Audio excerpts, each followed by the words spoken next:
Halo teman-teman semua, apa kabar? Kembali lagi bersama saya Ivan Catisa di channel blueblazer.id, yaitu Cok Sakti Official. Baik, pada pertemuan kali ini kita akan coba membahas playlist baru ataupun materi baru tentang praktikum administrasi jaringan komputer gitu. Jadi pada playlist kali ini kita akan coba belajar tentang cara membangun DNS server dengan CentOS 7 gitu. Jadi sebelum kita masuk ke dalam praktikum, nanti di sini kita akan jelaskan dulu sebenarnya DNS server itu apa dan apa saja yang perlu kita install dan kita konfigurasi pada DNS server ini gitu ya.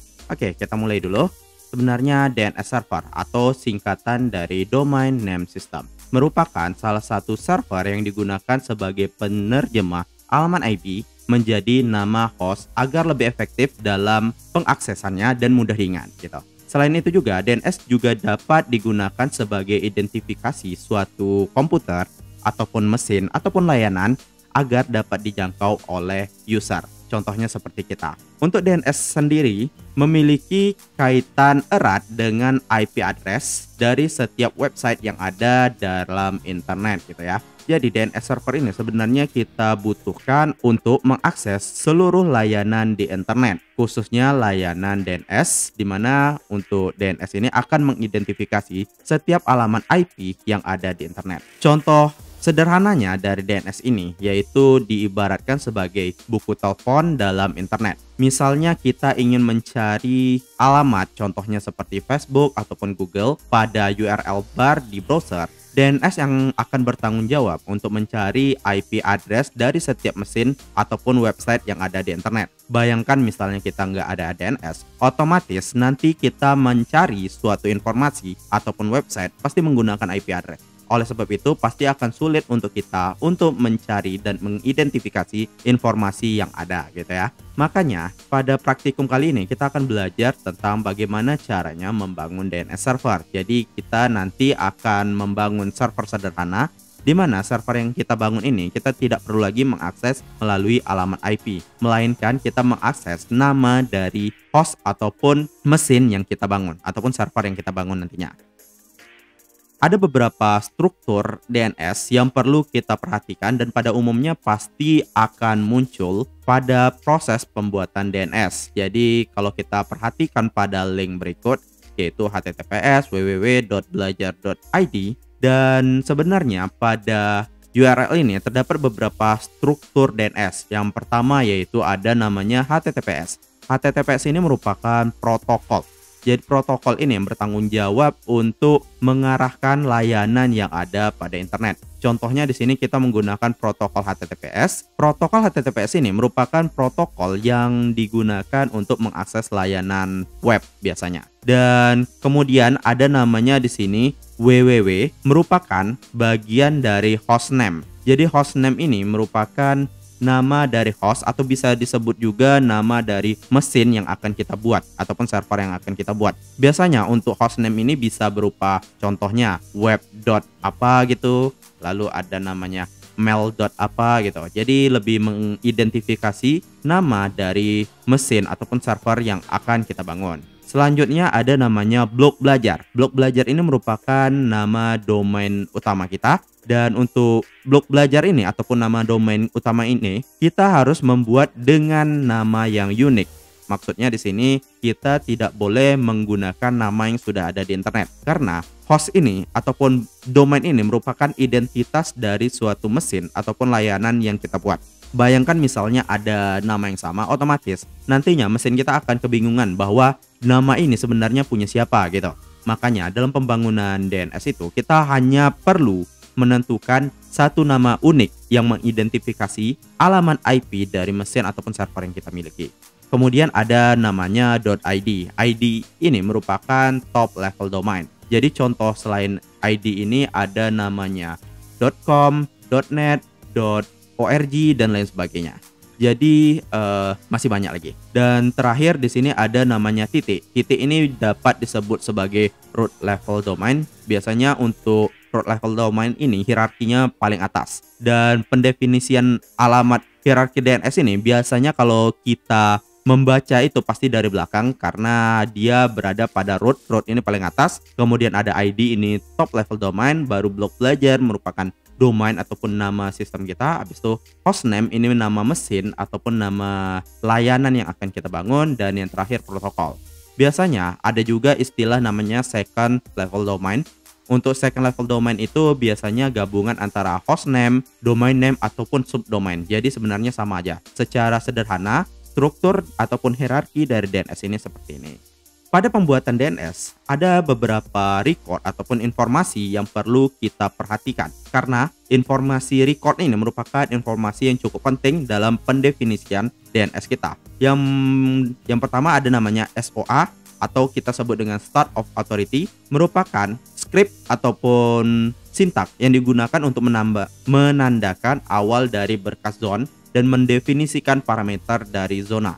Jadi biasanya kalau kita ingin membuat suatu file zona, kita wajib membuat SOA, di mana SOA ini mendefinisikan bahwa oh ini domain kita dan ini bagian dari zona tersebut ataupun pemulai dari zona tersebut. Kemudian ada namanya NS atau singkatannya name server. Name server ini menentukan nama DNS yang akan kita buat oleh domain. Jadi NS ini nantinya nama dari domain kita. Selanjutnya ada A atau disebut juga dengan address. Ini menandakan alamat IP dari server ataupun service yang kita buat. Jadi A ini memetakan hostname ke alamat IP. Dan untuk contohnya nanti akan kita coba dalam proses pembuatan file zona. Kemudian ada PTR atau pointer. Di sini kebalikan dari address, di mana tujuannya ini memetakan alamat IP ke hostname gitu. Jadi kalau address itu nanti mendefinisikan IP dari suatu layanan, kalau pointer ini memetakan alamat IP dan hostname-nya apa gitu. Dan kemudian ada MX. MX ini biasanya kalau pembuatan DNS ini opsional. Misalnya kalau teman-teman ingin menambahkan fitur email, biasanya MX ini digunakan.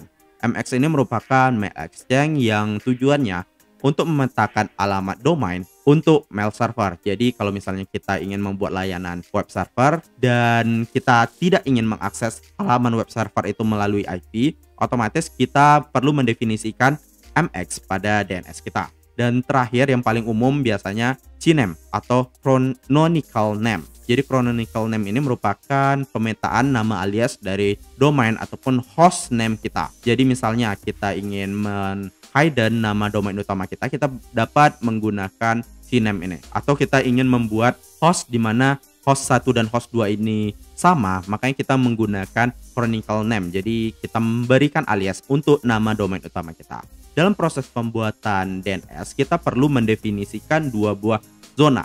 Dan zona ini ada namanya zona forward dan yang kedua ada zona reverse. Untuk zona forward ini merupakan zona yang digunakan untuk mendefinisikan nama host atau domain ke alamat IP. Jadi di sini kita akan mendefinisikan sebenarnya host dari ini IP-nya apa gitu. Host dari mesin ataupun server ini IP-nya apa, itu untuk zona forward. Kalau zona reverse ini kebalikannya, di mana mendefinisikan alamat IP ke host ataupun domain yang dimiliki. Jadi kebalikan dari zona forward. Nanti untuk penjelasannya akan lebih jelas ketika kita mulai ke tahap instalasi DNS server gitu. Sebelum kita masuk ke dalam proses instalasi DNS server, di sini ada beberapa persiapan yang perlu kita lakukan. Yang pertama di sini kita akan menggunakan VirtualBox atau teman-teman juga boleh menggunakan VMware. Jadi kita buat dulu sebagai virtualisasi sehingga tidak mengganggu OS fisik dari komputer kita gitu. Jadi karena kita masih belajar, makanya kita menggunakan aja virtualisasi seperti VirtualBox atau VMware. Dan kedua, di sini kita menggunakan file CentOS 7. Jadi untuk file ISO ini sebenarnya opsional, tetapi dalam praktikum ini kita menggunakan CentOS 7 sebagai landasan dalam pembuatan server kita. Ketiga, di sini kita akan menggunakan adapter NAT dan bridge. Jadi sebenarnya untuk adapter NAT dan bridge ini nanti kita bahas di proses praktikum kita. Jadi sebagai informasi untuk NAT ini nantinya kita gunakan untuk melakukan koneksi internet ke VirtualBox kita. Jadi kita nggak perlu lagi konfigurasi lain, kita langsung mendapatkan IP aja dari NAT supaya VM kita nantinya dapat internet. Kalau bridge ini nantinya kita arahkan supaya layanan server kita seperti DNS kita dapat di-sharing dari network fisik kita, sehingga user lain dapat mengakses layanan DNS ini secara bebas gitu. Kalau NAT ini hanya dapat diakses oleh dirinya sendiri dan komputer fisik kita saja, jadi komputer yang memiliki VirtualBox ataupun VMware aja. Berbeda dengan bridge, kalau bridge ini kita dapat men-sharing layanan server kita ke seluruh orang asalkan mereka terkoneksi satu internet ataupun satu jaringan dengan kita. Yang keempat di sini jaringan komputer tentunya. Jaringan komputer ini kita gunakan untuk men-sharing layanan dari DNS ataupun server yang kita buat. Dan terakhir di sini untuk layanan DNS ini kita perlu menginstal dua buah service. Yang pertama namanya bin dan kedua namanya bin utils. Dan untuk layanan ini merupakan layanan dalam proses pembuatan DNS server gitu ya teman-teman. Dan sebelum kita masuk ke dalam praktikum, di sini ada yang ingin ditanyakan. Dan misalnya ada yang ingin ditanyakan, teman-teman dapat kirim aja pesan dari kolom komentar dan insya Allah saya akan coba membaca satu persatu dan kita akan coba membahas jika ada kendala mengenai DNS ini. Oke, sekarang kita akan masuk ke dalam pembahasan DNS server.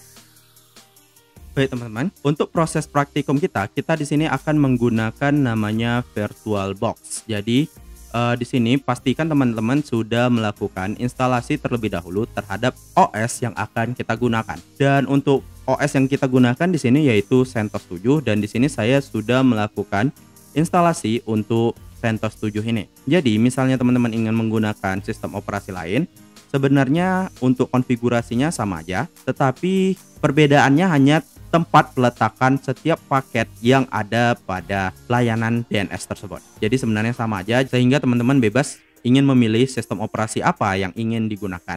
Pada kasus kita akan menggunakan CentOS 7 kita. Sebelum kita masuk ke dalam praktikum, di sini teman-teman perlu pastikan bahwa komputer teman-teman sudah memiliki layanan internet.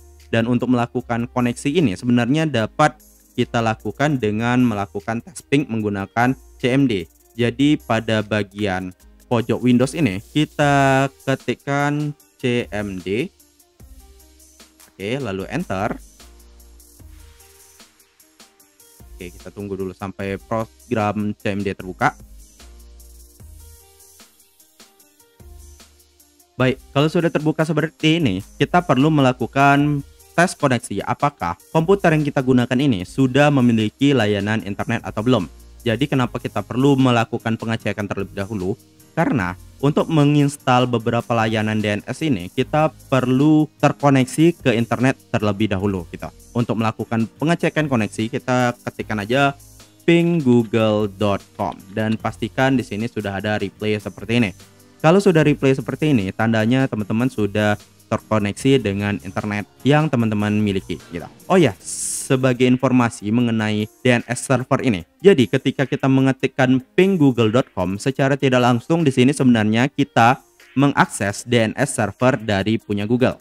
Dan seperti yang saya bilang, setiap mesin itu pasti memiliki IP address sebagai identitas dari service ataupun layanan yang diberikan oleh suatu server. Contohnya ketika kita melakukan pinggoogle.com, di sini secara tidak langsung kita melakukan tes ping terhadap IP address dari Google. Contohnya di sini yang saya dapat 216.239.38.120.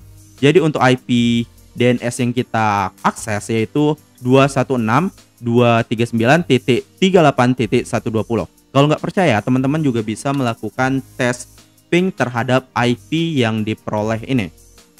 Jadi kita coba ping, seharusnya informasi yang ditampilkan sama. Jadi untuk setiap DNS ini pasti memiliki IP dan IP ini mendefinisikan service ataupun server yang kita bangun ataupun yang kita miliki gitu ya teman-teman. Oke, sekarang kita kembali ke proses pembuatan DNS server gitu ya. Dan di sini saya minimize dulu. Oke, kita fokus ke VirtualBox kita. Jadi sebelum kita masuk ke dalam tahapan proses konfigurasi dari VirtualBox ini, otomatis di sini kita akan belajar dulu mengenai IP address, karena IP address ini merupakan topik yang cukup penting dalam jaringan komputer. Apalagi khususnya di sini kita akan membangun server. Untuk IP address itu sendiri merupakan topik pertama yang perlu kita pahami gitu ya teman-teman. Sebelum kita mulai ke tahapan instalasi, di sini kita perlu mengecek network yang dimiliki oleh DNS server kita. Network adapter yang dimiliki oleh DNS ini dapat kita lakukan pengecekan pada bagian network adapter ini. Jadi di sini coba perhatikan pada pointer. Di sini ada logo dua komputer, dan dua komputer ini merupakan logo dari adapter yang digunakan. Atau teman-teman juga dapat melakukan pengecekan pada bagian VirtualBox teman-teman. Dan kalau kita buka lagi VirtualBox, di sini ada menu setting. Jadi kita juga dapat melakukan pengubahan adapter dari VirtualBox kita menggunakan fitur setting ini. Jadi terlebih dahulu kita pilih dulu VM yang kita miliki, lalu kita pilih setting, dan ketika muncul tampilan dari setting ini, nanti kita pilih menu network. Oke, kita tunggu dulu sampai muncul. Oke, ini tampilan dari setting dari VirtualBox gitu ya. Dan jika kita ingin melakukan konfigurasi network, di sini kita perlu memilih tab network, dan pada VirtualBox kita memiliki sebuah adapter. Jadi adapter ini gunanya untuk melakukan koneksi dari komputer kita ke komputer lain. Jadi inisialnya seperti kabelnya device kita. Berbeda misalnya kalau kita menggunakan komputer fisik seperti laptop ataupun komputer pribadi atau personal komputer, kita pasti memiliki network adapter yang digunakan untuk terkoneksi ke jaringan yang ada melalui baik itu kabel ataupun access point atau wireless gitu. Dan pada VirtualBox untuk melakukan koneksi ini kita menggunakan fitur ataupun tab network. Lalu di sini ada adapter 1, dan untuk adapter 1 di sini secara default ketika instalasi pasti dia menggunakan NAT adapter. Untuk praktikum kali ini kita coba aja dulu menggunakan NAT adapter untuk melakukan koneksi internet dari komputer kita ke VirtualBox kita. Jadi ketika kita sudah memilih NAT adapter, selanjutnya kita klik aja OK. Lalu di sini kita close dulu, minimize, dan kita kembali lagi ke VirtualBox kita. Oke, setelah kita berhasil ataupun kita sudah mengatur adapter yang kita gunakan pada VirtualBox kita, selanjutnya kita hanya perlu melakukan instalasi terhadap beberapa layanan dari DNS server kita. Jadi pertama-tama di sini pastikan teman-teman login dulu ke dalam VirtualBox masing-masing ataupun server yang sudah teman-teman install sebelumnya. Dan untuk instalasi mungkin saya akan share tahapannya pada website saya, yaitu blogbelajar.id. Jadi di sini kita login dulu. Untuk loginnya di sini saya menggunakan langsung user super admin, yaitu root, dan login sesuai akun yang teman-teman daftarkan. Oke. Oke. Kalau berhasil login, di sini seharusnya teman-teman akan muncul pesan seperti logo pagar seperti ini. Kalau seandainya muncul logo pagar seperti ini, tandanya teman-teman sudah berhasil dan sebagai super admin ataupun root. Jadi kalau sudah root, kita bisa melakukan apa saja. Jadi yang perlu dicatat ketika kita ingin menginstal ataupun melakukan konfigurasi terhadap virtual mesin kita ataupun server kita, pastikan kita login sebagai root. Tujuannya supaya kita dapat melakukan segala aktivitas yang kita inginkan ketika tahapan proses instalasi gitu ya teman-teman. Oke, sekarang kita cek dulu IP address dari DNS server kita, yaitu menggunakan perintah IP address. Lalu enter, dan perhatikan pada bagian ENP0S3. Dan di sini kalau diperhatikan kita belum memiliki IP address sama sekali. Jadi kalau seandainya kita uji coba dengan melakukan ping google.com, seharusnya di sini kita tidak bisa melakukan koneksi sama sekali. Dan yang kita tahu dalam proses instalasi layanan DNS, kita perlu terkoneksi dulu sama internet. Bagaimana cara melakukan koneksi internet? Sebenarnya di sini kita hanya perlu merequest IP internet yang akan kita gunakan. Karena kita menggunakan NAT, otomatis IP ini akan diperoleh dari adapter NAT. Untuk adapter NAT itu sendiri sebenarnya kita bisa mengaturnya pada control panel. Jadi untuk membuka control panel ini, teman-teman pilih dulu menu start pada sudut kiri bawah, lalu di sini kita ketikkan control panel, lalu enter, dan kemudian kita pilih menu network and internet, dan di sini kita pilih network and sharing center, dan di sini akan nampak adapter yang kita gunakan, dan di sini kita pilih aja change adapter setting. Pada VirtualBox sendiri untuk adapter NAT-nya itu sebenarnya nanti pengaturannya pada VirtualBox Machine, sedangkan misalnya kalau teman-teman menggunakan VMware, untuk adapter NAT-nya itu diperoleh dari VMnet 8 gitu. Kalau di sini kita dapat lihat bahwa untuk PC ini memiliki banyak adapter jaringan, dan pada kasus ini saya menggunakan adapter WiFi nanti untuk bridge adapter. Tetapi untuk adapter NAT pada VirtualBox ini sendiri sebenarnya dapat kita lihat pada menu VirtualBox. Jadi ketik aja VirtualBox, lalu di sini pengaturan NAT itu sendiri sebenarnya dapat kita lihat pada bagian file. Lalu di sini kita pilih preference, kemudian kita pilih network, dan kita pilih add network NAT. Kemudian coba kita perhatikan settingan dari NAT ini. Secara otomatis sebenarnya untuk VirtualBox IP dari adapter NAT ini yaitu 10.0.2.0/24. Jadi networknya itu 10.0.2. Tetapi kalau misalnya menggunakan VirtualBox itu akan berbeda, yaitu 192.168 sekian titik sekian. Jadi untuk IP NAT itu mungkin setiap orang pasti beda-beda, itu tergantung dari adapter yang kita gunakan. Jadi di sini saya close kembali, saya hapus dulu. Oke. Minimize. Oke, kita fokus lagi ke bagian server kita. Jadi pada proses instalasi di sini kita perlu memberikan akses internet terlebih dahulu. Jadi untuk akses internet ini sebenarnya dapat kita peroleh dari tes koneksi dalam PC kita. Jadi sebelumnya kita coba tes ping Google yang tadinya sudah berhasil seperti ini. Dan kemudian kalau sudah memiliki akses internet di sini, otomatis kita hanya perlu merequest dengan mengetikkan perintah DH client. Jadi di sini kita ketikkan aja DH client, lalu enter, dan nanti kita tunggu sampai proses server ini mendapatkan IP seperti ini.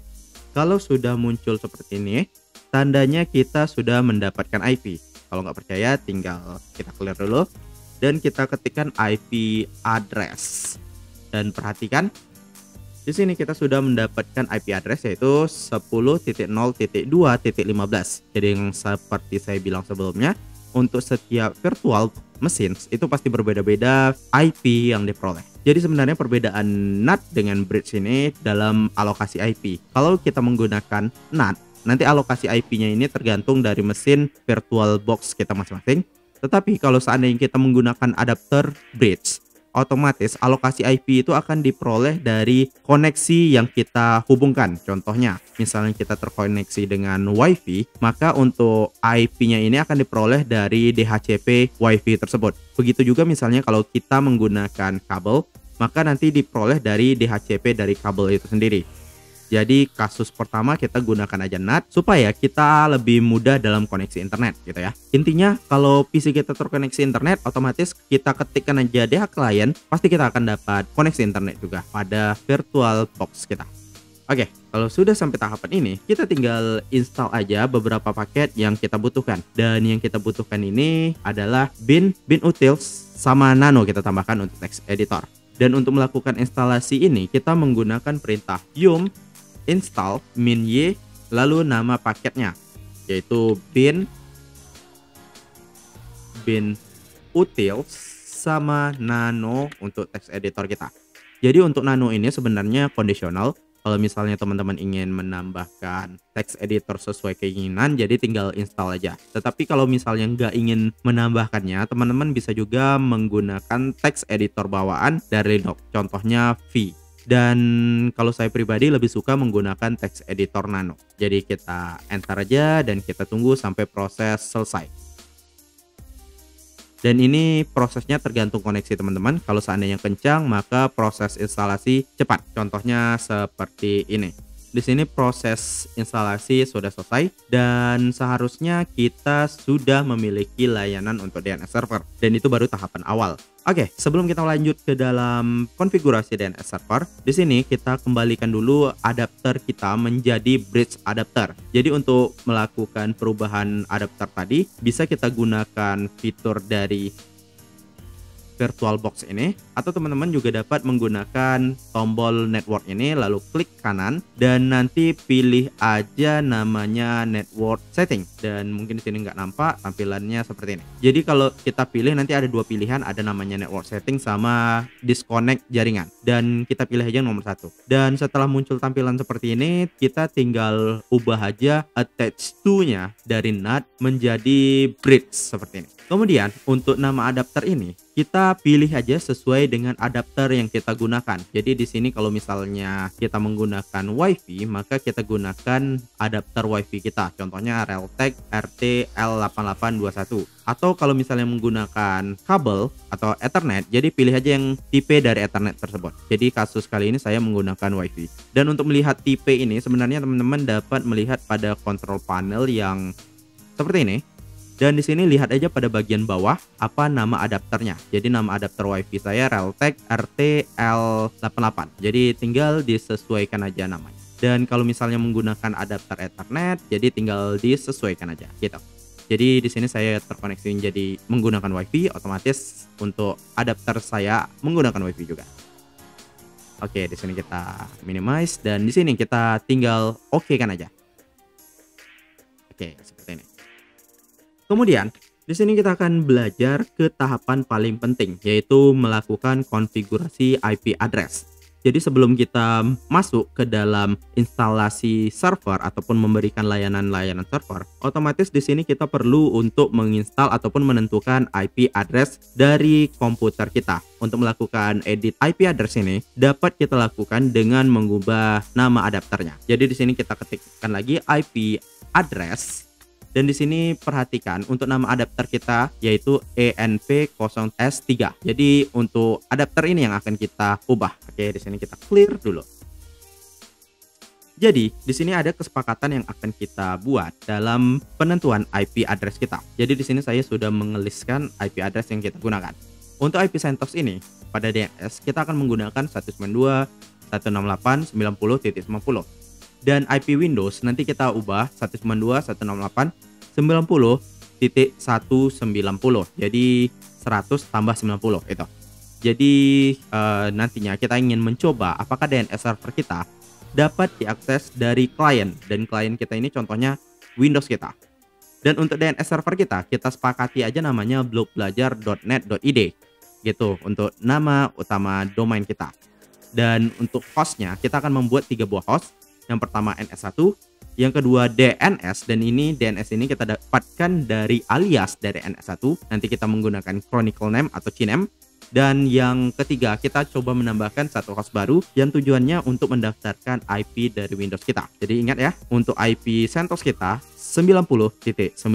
Oke, sekarang kita akan masuk ke dalam tahapan perubahan IP address. Pada tahapan perubahan IP address, di sini kita hanya perlu mengedit file interface kita. Jadi untuk CentOS ini, file interface-nya itu berada pada sysconfig. Tapi kalau misalnya teman-teman menggunakan Debian atau Ubuntu, biasanya disimpan pada etc/interfaces atau yang terbaru sekarang namanya menggunakan netplan. Jadi di sini kita akan coba aja menggunakan CentOS dulu, karena kita fokus kita CentOS dulu. Dan di sini sengaja saya akan atur dulu untuk IP ini. Nantinya kita akan coba meremote menggunakan CMD. Karena kalau diperhatikan dari sini kayaknya terlalu kecil layar server kita. Jadi kalau saya zoom juga seperti ini, dia masih kecil juga. Makanya nanti kita akan coba meremote menggunakan command prompt. Jadi teman-teman akan mudah untuk melihat karena saya bisa melakukan zoom dan mengatur ukuran tulisan dari command prompt itu. Jadi di sini kita atur dulu. Untuk mengaturnya kita akan menggunakan perintah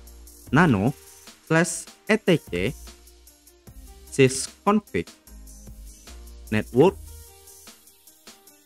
lalu script, jadi network script, lalu nama interface kita. Jadi untuk nama interface kita itu nama sesuai dengan nama interface kita. Di sini double tap aja dan coba perhatikan. Di sini ada list berupa IFC FG ENF0 S3 dan itu nama interface kita. Jadi kita ketikkan aja IFC FG strip ENP0 S3. Lalu kita enter. Jadi untuk pengaturan IP itu sebenarnya dapat kita lihat seperti ini, dan pengaturan filenya ini yaitu ifcfg strip env0 s3.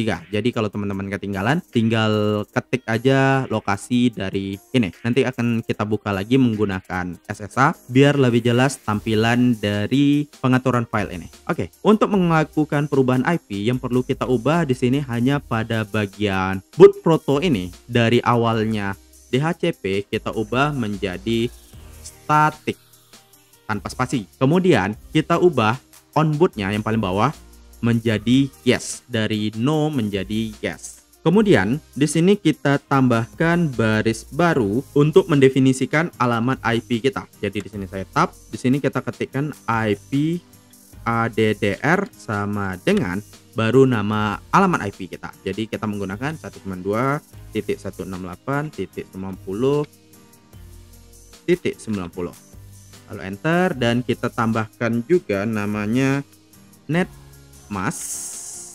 Karena kita menggunakan /24 atau kelas C, maka 255.255.255.0. Enter. Lalu di sini kita tambahkan juga DNS1. DNS1 sama dengan, setidaknya untuk DNS1 ini kita kenalkan IP dari DNS server kita, yaitu 192.168.90.90. Dan ini opsional. Kalau misalnya teman-teman ingin menambahkan gateway, contohnya gateway, teman-teman juga bisa. Tetapi untuk gateway ini biasanya kalau misalnya kita menggunakan routing atau router, otomatis IP gateway ini kita atur IP router kita atau IP untuk keluar. Tetapi karena kita belum memiliki router, jadi di sini kita ubah aja IP ini menjadi IP Windows kita. Jadi 192.168.90.190. Oke. Kalau sudah seperti ini, tinggal kita save. Cara save-nya Ctrl X, Y, Enter. Kemudian yang terakhir, kita tinggal restart aja service dari network ini.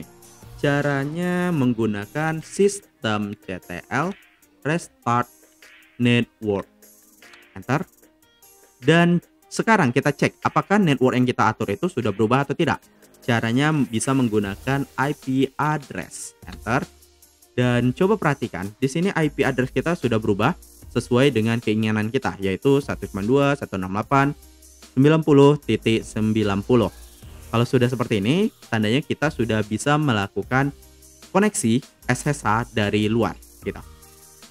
Contohnya di sini kita coba melakukan ping dulu terhadap diri kita sendiri, yaitu ping 192.168.90.90. Seharusnya sudah bisa karena IP untuk server kita sudah kita atur. Lalu Ctrl C untuk memberhentikan proses, dan di sini tinggal kita coba mengakses melalui SSH kita. Jadi biar bisa kita perbesar.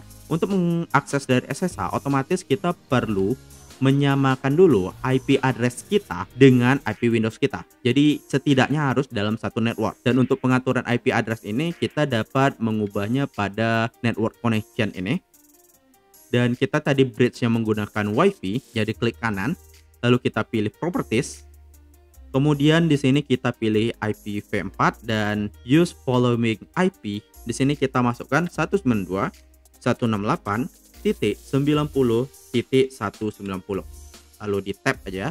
Dan untuk default gateway-nya kita kosongkan, nggak masalah karena kita menggunakan gateway ini. Jadi intinya untuk IP ini jangan pernah menggunakan IP yang sama dengan server kita. Intinya hanya menggunakan IP yang tersedia dalam satu network yang sama dan belum pernah dipakai sama sekali. Karena 190 belum pernah dipakai, makanya pasti bisa. Jadi tinggal kita oke kan, dan kita tinggal melakukan tes koneksi. dari Windows luar kita ke server kita. Jadi di sini kita menggunakan command prompt kita dan kita gunakan perintah ping 192.168.90.90. Dan kalau sudah berhasil seperti ini, tandanya kita sudah bisa melakukan konfigurasi menggunakan SSH dari command prompt karena kita sudah bisa terkoneksi dengan server kita. Jadi untuk server ini saya minimize aja dan kita fokus pada bagian ini biar teman-teman akan lebih jelas dalam proses instalasinya. Oke, di sini saya clear dulu. Untuk mengakses SSH sebenarnya caranya cukup mudah. Di sini hanya perlu memanggil service SSH lalu nama user kita karena kita mengakses root. Jadi root add baru nama IP address dari server kita yaitu 192.168.90.90 lalu enter dan di sini ada konfirmasi, kita ketikkan aja yes lalu enter. Oke. Dan selanjutnya tinggal kita masukkan password dari server kita. Jadi passwordnya oke, berhasil.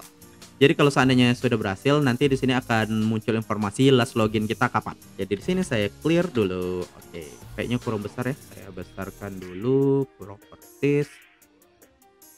Kalau fontnya saya atur jadi 32, seharusnya nampak sih.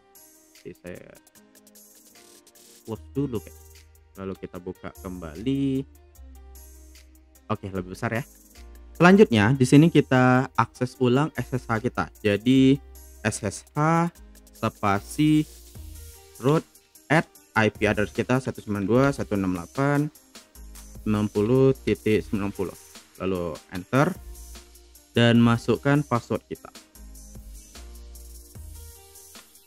Oke, kita berhasil login kembali. Jadi tadi saya close karena kurang besar untuk tampilan teksnya, maka saya perbesar dulu dan untuk melakukan pembesaran ini kita perlu close tadi. Jadi seharusnya di sini sudah jelas teman-teman lihat. Dan selanjutnya kita akan membuat DNS server kita. Jadi kalau proses instalasi selesai tadi pada bagian paket bin dan bin util, seharusnya kalau kita cek status dari paket bin ini sudah ada, tetapi status masih nonaktif. Untuk layanan DNS ini namanya NAMET kalau untuk CentOS. Jadi tinggal cek aja statusnya sistem CTL status NAMET. Enter. Dan di sini perhatikan untuk status DNS ini masih tidak aktif atau disable. Oleh sebab itu kita perlu mengaktifkan terlebih dahulu paket ataupun service dari bin ini yaitu NAMET. Jadi coba perhatikan tadi ketika kita menginstal paket DNS namanya bin. Bin itu merupakan singkatan dari Berkeley Internet Name Domain, merupakan sebuah layanan yang ditujukan untuk memberikan alamat IP itu sebuah nama. Makanya untuk DNS ini sebenarnya kita hanya perlu menginstal paket bin. Dan untuk setiap sistem operasi biasa nama paketnya itu sama, tetapi hanya peletakannya saja yang berbeda gitu. Oke, selanjutnya kita masuk lagi ke tahapan selanjutnya. Di sini kita perlu mengaktifkan layanan dari bin ini. Untuk mengaktifkannya kita menggunakan sistem CTL start NAMET. Lalu kita enter dan kita tambahkan sintak enable yang tujuannya misalnya server ini kita reload atau kita matikan, nanti pengaturan DNS ini akan otomatis aktif. Makanya kita perlu melakukan proses enable. Caranya sistem CTL enable NAMET. Enter. Oke. Kalau sudah muncul seperti ini, maka tandanya kita sudah mengaktifkan layanan untuk NAMET. Jadi di sini akan dibuatkan seperti symlink yang tujuannya ketika server ini diaktifkan maka DNS kita akan langsung aktif seperti itu. Kalau sudah seperti ini, selanjutnya kita perlu melihat apakah service dari bin ini sudah aktif atau tidak. Menggunakan perintah sistem CTL status NAMET. Bentar. Dan yang tadinya status inaktif atau disable, sekarang sudah aktif seperti ini. Kalau seandainya sudah aktif, tandanya DNS kita sudah dapat diakses. Dan itu baru tahapan pertama. Tahapan selanjutnya, kita perlu mendefinisikan IP dan zona yang kita butuhkan. Jadi tadi zona itu berisikan list-list host ataupun DNS yang kita buat, dan otomatis kita perlu mendefinisikan bahwa host inilah yang akan kita gunakan. Untuk melakukan konfigurasi ini, kita dapat melakukan konfigurasi pada sintak namet. Jadi lokasinya itu di etc. Tapi sebelum kita melakukan proses instalasi, pastikan teman-teman melakukan backup terhadap file konfigurasi ini. Misalnya ada perubahan sintak ataupun ada terhapus konfigurasi, maka kita akan aman. Untuk melakukan backup ini, kita hanya perlu menggunakan perintah cp, yaitu copy, lalu kita cari lokasi dari konfigurasi DNS, yaitu etc namet.conf, lalu kita copy menjadi etc namet.conf backup, enter. Dan di sini kita sudah berhasil mengcopy file namet ini. Selanjutnya tinggal kita lakukan konfigurasi terhadap file namet ini. Jadi kita gunakan perintah nano etc namet.conf, enter. Dan untuk konfigurasi dasar dari DNS ini sebenarnya dapat kita atur di sini. Dan di sini teman-teman jangan khawatir, kita nggak akan melakukan konfigurasi seluruh sintak ini, hanya beberapa konfigurasi penting aja yang akan kita atur. Yang pertama yang kita atur di sini pada bagian option, dan pada bagian option ini nanti kita masukkan IP DNS kita.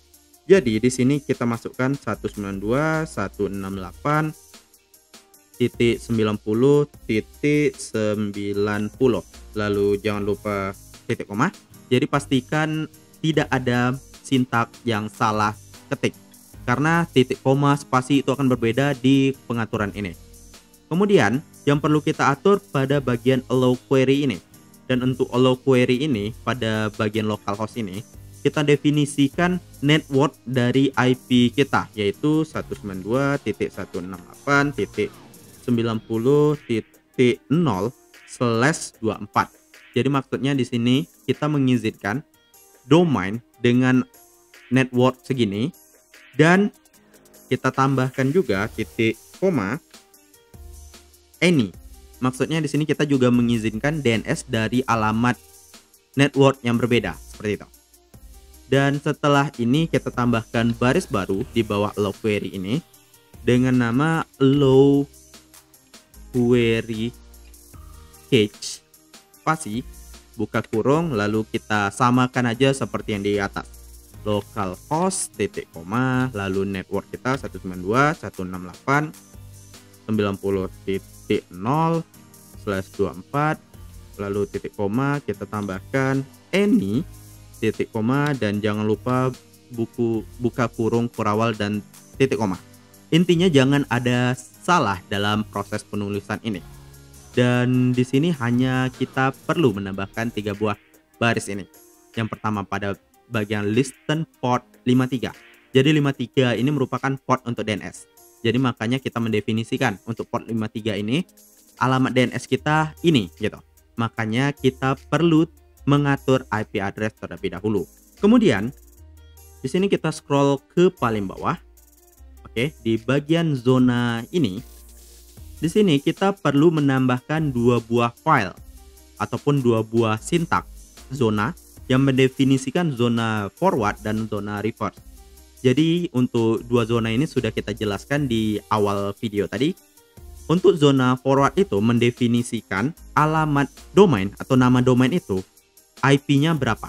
Jadi untuk forward itu berisikan list-list domain atau host yang kita gunakan beserta IP-nya. Begitu juga dengan reverse, yaitu kebalikan dari forward. Kalau reverse ini mendefinisikan IP dari host ataupun domain itu berapa, lalu namanya apa, hanya seperti nama panggilan. Jadi kita buat dulu satu file zona, yaitu zona forward. Caranya zone spasi, lalu titik koma, kita definisikan nama domain kita. Jadi nama domain kita yaitu blogbelajar.net.id. Jadi di sini kita ketikkan aja blogbelajar .net.id, lalu titik 2 lagi spasi in buka kurung kurawal, enter dan tutup kurung kurawal biar nggak kelupaan. Dan di dalam zona ini kita ubah tipenya jadi master, type spasi master titik koma, jadi tipenya utama ataupun primary. Dan kemudian kita tambahkan file spasi dan kita definisikan lokasi dari file forward kita. Dan untuk lokasi ini bebas, terserah kita mau letak di mana. Tetapi pada video ini saya meletaknya pada folder default dari DNS ini, yaitu di var/named/ baru nama file forward kita. Contohnya di sini saya bikin namanya db.blogbelajar.net.id. Contohnya nama file ini seperti ini. Dan untuk namaan file ini bebas. Intinya kita perlu mendefinisikan di bagian file ini, karena nantinya ketika DNS itu dicari, maka file ini yang akan bekerja. Dia akan memeriksa dulu ada nggak list DNS itu di sini, seperti itu.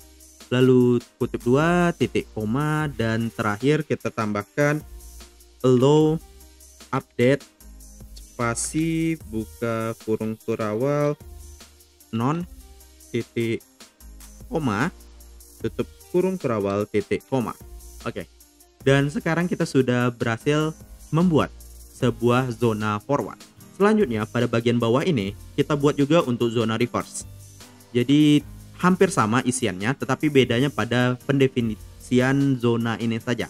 Dan untuk pembuatannya kita ketikkan aja zone spasi, lalu kita buat IP address kita. Jadi untuk IP address di bagian zona forward ini, contohnya di sini network dari IP kita 192.168.90.90. Jadi pada bagian zona reverse ini kita hanya perlu mendefinisikan 3 digit pertama saja, tetapi kita balikkan. Jadi di sini saya hapus digit terakhir jadi seperti ini, dan kita balikkan IP network tersebut, yaitu jadi 90.168.192. Itu untuk zona reverse. Makanya kita perlu membalikkannya, karena di reverse ini nanti mendefinisikan IP menjadi hostnya apa gitu. Jadi kita tambahkan aja 90.168.192 titik in strip addr titik arpa titik 2 in buka kurung kurawal, dan jangan lupa tutup kurung kurawal dan titik koma. Jadi in addr arpa ini mendefinisikan zona reverse kita seperti itu. Dan untuk isian selanjutnya sama seperti ini, yaitu type master, habis itu file, kita letakkan juga filenya itu di tampilan directory default dari DNS, yaitu var/var/named/db titik. Nama file ini kita bedakan dengan file forward kita. Untuk file ini sebenarnya bebas. Kalau misalnya teman-teman ingin menambahkan dalam satu file juga nggak masalah. Tetapi sulitnya nanti pada tahapan manajemen. Misalnya kalau seandainya kita memiliki banyak host domain, otomatis kita akan kesulitan untuk mencari ataupun melakukan manajemen terhadap domain itu. Makanya di sini kita perlu memisahkan antara zona reverse dan forward tersebut, sehingga kita akan mudah dalam proses manajemen seperti itu. Jadi untuk namanya ini saya samakan aja menjadi 90.168.192.2 titik koma seperti ini. Dan kita tambahkan juga sintak allow rip update spasi buka kurung kurawal spasi non titik koma tutup kurung kurawal titik koma. Jadi di sini yang perlu kita tambahkan hanya 2 buah zona ini. Kalau sudah selesai, di sini kita sudah nggak perlu lagi melakukan konfigurasi terhadap file ini. Jadi untuk konfigurasi ini hanya kita definisikan di awal aja, dan selanjutnya tidak akan kita definisikan lagi. Kecuali misalnya kalau ada error, makanya kita baru fokus lagi ke file .conf ini untuk mencari errornya di mana. Kemudian kita save, caranya Ctrl X, Y, Enter. Oke. Kemudian di sini kita perlu membuat file zona dan file reverse yang kita definisikan sebelumnya. Jadi di sini kita masuk dulu ke folder default dari DNS tersebut, yaitu cd var named. Lalu kita coba gunakan perintah ls, dan di sini ada beberapa pengaturan yang dapat kita gunakan sebagai referensi kita dalam pembuatan file zona tersebut. Jadi kalau seandainya teman-teman ingin mengcopy dari default ini nggak masalah, tetapi bedanya nanti di sini kita perlu mengubah akses dari file tersebut. Jadi di sini saya contohkan aja mengcopy dari list yang sudah ada. Jadi di sini saya cp named localhost, lalu saya buat namanya menjadi file forward kita, yaitu db.block db.blockbelajar.net.id. Enter. Dan di sini kalau kita ls kan lagi, di sini seharusnya kita sudah memiliki sebuah file db.blockbelajar.id.net seperti itu. Kemudian tinggal kita ubah aja dan kita definisikan host-host yang kita butuhkan. Dan di sini kita membuat 3 buah host, yaitu ada ns1, DNS yang kita dapatkan dari alias, dan klien untuk Windows kita. Selanjutnya di sini kita tinggal edit aja file db.blockbelajar ini. Caranya nano db.blockbelajar.net.id, lalu enter. Dan di sini sudah ada tampilan dari file forward kita. Dan di sini mungkin teman-teman ikuti aja konfigurasi yang saya atur. Dan di sini tidak begitu banyak juga. Intinya nanti kita buat aja sebuah file dulu. Dan untuk pengaturan ini biasanya untuk setiap sistem operasi itu pasti sama. Tetapi hanya kita bedakan pada peletakan konfigurasinya saja. Oke, sekarang kita edit. Dan untuk awalnya ini, TTL-nya ini kita ubah menjadi 604.800. Lalu di sini add in kita tap aja biar lebih rapi. Lalu untuk add ini kita ubah menjadi ns1.blockbelajar.net.id. Lalu di sini kita hapus dulu. Pastikan setelah nama domain kita jangan lupa diakhiri dengan titik lalu spasi, baru kita buat namanya host utama, yaitu root blockbelajar.net.id titik. Jadi pastikan setiap nama host ini wajib diselingi titik di akhir host ataupun domain. Kemudian di sini untuk serialnya kita ubah aja menjadi 1. Lalu untuk refreshnya ini kita ubah menjadi 60.4800, dan untuk red3-nya ini kita ubah menjadi 86400, dan expire-nya kita ubah menjadi 2419.200, dan minimumnya kita ubah menjadi 604.800. Oke. Jadi di sini kita tap aja biar lebih rapi. Oke. Seperti ini. Kemudian pada bagian NS ini kita enter sekali, dan di atasnya kita tambahkan titik koma seperti ini. Kemudian di sini kita hanya perlu mendefinisikan host yang akan kita buat. Jadi di sini kita gunakan dulu sintaks add, lalu kita tab, kita tambahkan in ns, baru nama domain kita, yaitu ns1.blockbelajar.net.id titik, jangan lupa titik. Lalu di sini ada a dan ada a-nya 4. Kalau untuk a-nya 1 di sini mendefinisikan alamat IP versi 4, kalau a-nya 4 ini mendefinisikan IP versi 6. Dan di kasus kali ini kita akan mengatur untuk IP versi 4 saja. Jadi untuk A4 ini kita hapus. Dan selanjutnya kita definisikan alamat IP dari domain kita. Jadi di sini kita tambahkan add in a, baru kita tambahkan alamat IP DNS kita. yaitu 192.168.90.90, lalu enter. Dan selanjutnya kita definisikan nama host yang akan kita buat. Jadi tadi kita membuat 3 buah host, jadi di sini kita buat NS1 in A. Untuk NS1 ini IP-nya berapa? Yaitu 192.168.90.90. Jadi kita ambil aja IP dari DNS server. Lalu kita tambah lagi untuk DNS in, kita ambil dari alias dari NS1. Jadi di sini kita gunakan cname baru NS1. Jadi ketika kita melakukan koneksi ping DNS titik nama domain utama, maka secara tidak langsung dia akan memanggil host dari NS1. Dan terakhir di sini kita tambahkan juga host terakhir, yaitu namanya client. Jadi client in A, baru kita masukkan IP host yang kita daftarkan. Jadi di sini kita mendaftarkan Windows, maka 192.168.90.190. Jadi kita daftarkan IP dari Windows kita. Kalau sudah sampai tahapan ini, tinggal kita save aja. Kalau seandainya saya kecepatan, nanti teman-teman pause saja videonya dan tinggal disalin aja konfigurasi dari file forward ini. Jadi di sini saya save, Ctrl X, Y, enter.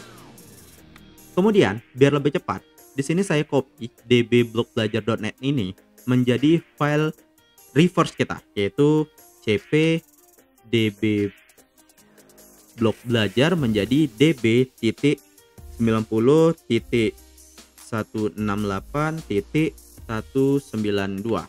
Bentar. Setelah kita copy, kalau kita ls, di sini kita sudah terbuat juga sebuah file baru. Selanjutnya tinggal kita edit aja file ini dan kita ubah menjadi file reverse. Caranya kita menggunakan perintah nano, lalu namanya yaitu db90.168.192, lalu enter. Dan yang perlu kita ubah hanya pada bagian baris ini saja.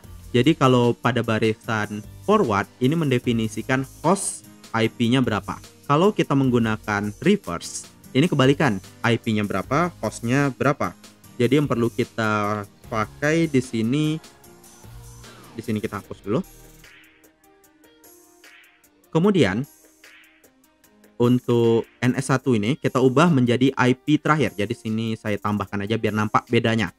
Jadi untuk IP kita, IP terakhir kita yaitu 90 in PTR yaitu pointer, lalu nama hostnya itu apa? Yaitu ns1.blockbelajar.net.id. Kemudian kita juga mendefinisikan untuk host DNS. Jadi untuk host DNS ini karena kita menggunakan alias, otomatis IP-nya masih menggunakan 90. Kemudian kita ketikkan in, lalu PTR, lalu kita buat nama domainnya. Bagaimana kita mengaksesnya? Yaitu dns.blockbelajar.net.id. Dan terakhir untuk host client. Jadi di sini untuk client kita menggunakan tadi 190 in PTR client.blockbelajar.net.id. Dan sisanya tinggal kita hapus saja. Oke. Dan untuk file reverse lebih kurang tampilannya seperti ini. Jadi hanya perbedaan cara pemanggilannya saja. Kalau tadi forward nama host baru IP-nya berapa. Kalau untuk reverse IP-nya berapa, hostnya apa, seperti itu. Kalau sudah, tinggal kita save aja, Ctrl X, Y, enter. Sini saya clear aja biar rapi. Oke. Setelah itu, kita perlu melakukan reset terhadap layanan dari DNS ini. Caranya sistem ctl restart namet. Dan pastikan nggak ada error. Kalau misalnya ada error, teman-teman hanya perlu mengetikkan journal, lalu di sini -xe, lalu kita cari aja errornya apa. Di sini karena nggak ada error, jadi makanya lancar-lancar aja. Oke. Selanjutnya yang perlu kita tambahkan di sini yaitu mengubah hak akses kedua buah file tersebut. Jadi kita coba dulu cek hak akses dari dua file forward dan reverse yang kita buat. Jadi ls .la. Dan di sini coba perhatikan kedua file ini memiliki hak akses yaitu 640. Jadi setidaknya untuk biar dapat diakses oleh orang, kita perlu mengubah hak akses itu menjadi 644. Jadi untuk penjelasan hak akses ini sebenarnya seperti ini. Untuk hak akses penuh itu nilainya 7. 7 itu terdiri dari ada namanya R, W, dan X. Untuk R ini nilainya berupa 4. Kalau W ini nilainya berupa 2. Dan untuk X ini nilainya berupa 1. Jadi kalau ditotalkan totalnya 7. Jadi setidaknya agar dapat file ini diakses oleh orang, otomatis kita perlu mengubah hak aksesnya menjadi 644. Jadi setidaknya hak aksesnya menjadi RW, RR seperti ini. Jadi untuk mengubah hak akses ini, kita dapat menggunakan perintah namanya chmod. Jadi di sini saya clear dulu, kita ketikkan chmod, lalu kita ketikkan hak akses yang akan digunakan. Untuk hak akses ini yaitu 644. Baru nama filenya yaitu db blok belajar, dan begitu juga untuk file kedua. Jadi chmod 644 db 90.168.192. Oke. Kalau sudah kita ubah seperti ini, tinggal kita ls min la untuk mengecek hak akses tersebut sudah berubah atau tidak. Dan di sini coba perhatikan. Oke, di sini hak aksesnya sudah menjadi RW RR. Tandanya kita sudah mengubah hak akses dari file tersebut. Kemudian, setelah kita mengubah hak akses ini, kita perlu menambahkan sebuah file DNS resolver. Jadi tujuannya supaya kita dapat mengakses domain yang kita miliki. Setidaknya kita tambahkan nama domain dan IP dari domain kita sendiri. Untuk menambahkannya itu, kita menambahkan pada file resolve.conf. Caranya nano etc resolve.conf. Lalu di sini kita tambahkan setidaknya IP dari domain kita yaitu 90.90. Kalau misalnya masih kosong ketika default pengisian, di sini tinggal diisi aja secara manual. Dan untuk dua yang lainnya di sini boleh di disable. Caranya menambahkan pagar di depan name server ini. Intinya, di sini setidaknya kita hanya perlu menambahkan IP dari DNS itu sendiri. Dan untuk kasus ini kenapa resolve.conf-nya bisa terisi? Karena pada bagian pengaturan IP tadi kita menambahkan DNS 1. Jadi secara tidak langsung pengaturan resolve ini sudah tersimpan di sini untuk DNS 1-nya. Tetapi ada kalanya pengaturan ini nggak terisi, jadi pastikan terisi kembali ataupun kita isi manual, nggak masalah.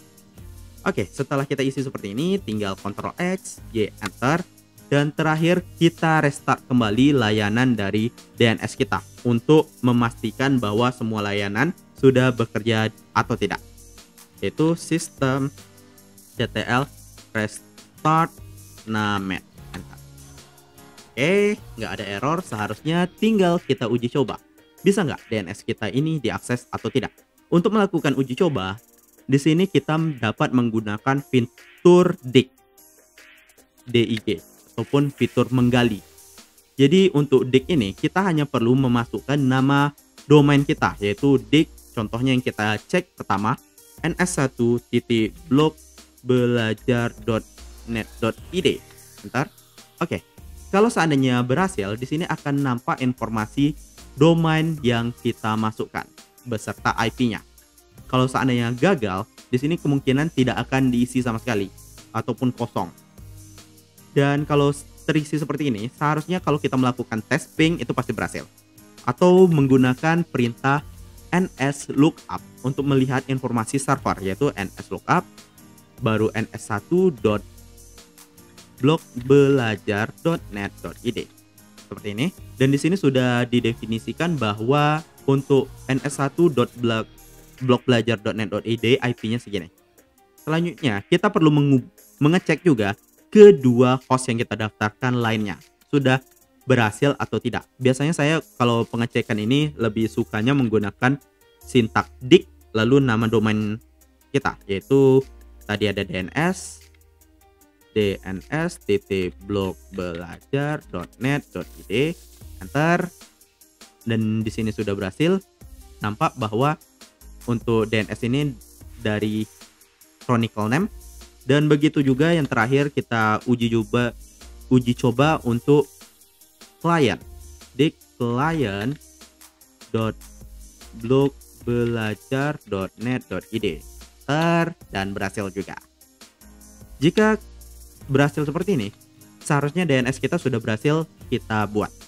Untuk mengujinya, kita coba aja melakukan perintah ping. Contohnya, ping bisa menggunakan domain utama yaitu blogbelajar.net.id, lalu enter.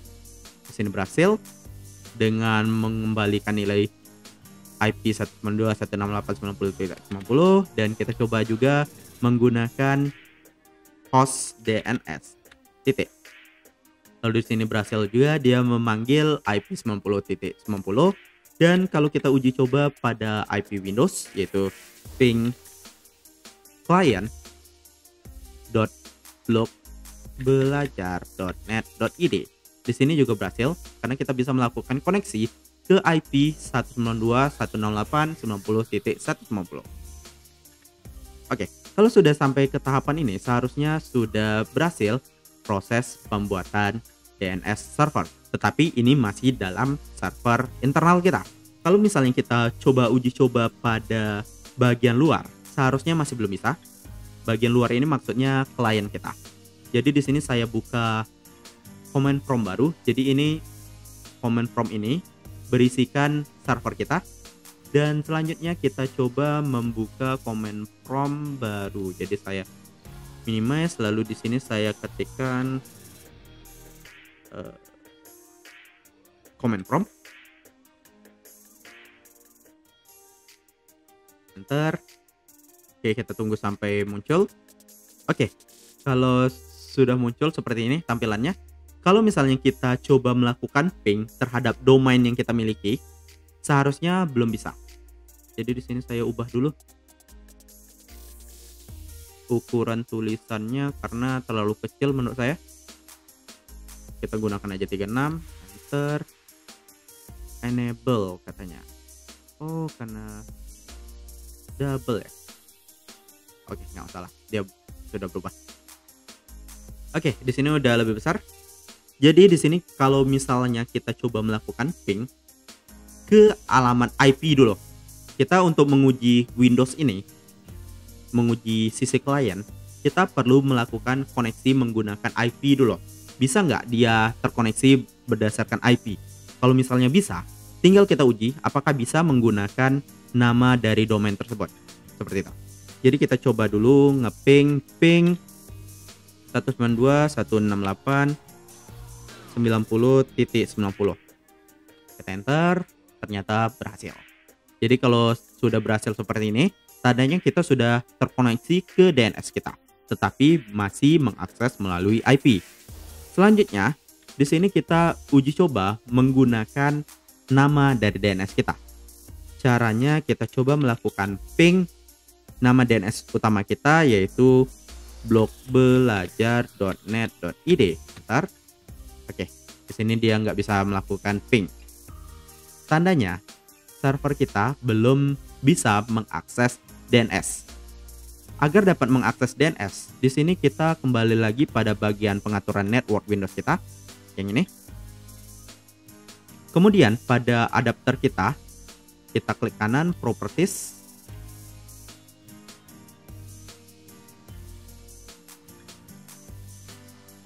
Oke, cukup lama. Dan di sini kita pilih internet versi 4. Lalu kita klik properties. Dan yang perlu kita tambahkan di sini pada preference DNS. Untuk preference DNS ini kita tambahkan jadi 192.168.90.90. Jadi kita masukkan IP dari DNS server kita. Dan kenapa di Google nggak kita masukkan? Sebenarnya secara tidak langsung kita sudah memasukkan menggunakan DNS 8.8.8.8. Jadi 8.8 itu merupakan DNS Google yang dimana di DNS itu kita dapat mengakses banyak situs ataupun domain. Begitu juga dengan misalnya kita mengakses DNS baru, otomatis kita perlu mendefinisikan DNS ini pada bagian preference DNS. Kalau sudah, tinggal kita oke, lalu close, dan kita uji coba lagi. Berhasil nggak? Ternyata masih gagal. Oke, masih gagal sepertinya.